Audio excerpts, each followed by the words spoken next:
semble qu'agiter comme cela le chiffon rouge de l'immigration n'est pas anodin quand on est effectivement à quelques encablures, si je puis dire, d'un duel souhaité de Macron face à Marine Le Pen. C'est quand même la configuration idéale pour un président que se retrouver avec quelqu'un que l'on considère comme incapable de passer justement ce deuxième tour de manière victorieuse.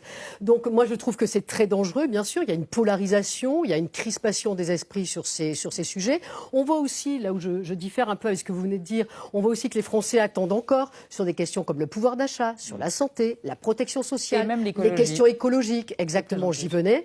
Et on voit aussi que ça s'inscrit dans une séquence. Et moi, je trouve que c'est ça peut-être le plus grave. C'est qu'après avoir vu un président quand même relativement autoritaire et un peu dédaigneux des Gilets jaunes et de leurs préoccupations, puis des questions sur le chômage excessivement dures et durcies sur les indemnités et les déclenchements d'indemnités, on arrive en troisième semaine, si je puis dire, sur les questions d'immigration qui se durcissent et qui n'ont jamais répondu à la montée de l'extrême droite. Ça n'endigue rien, cette frénésie sur les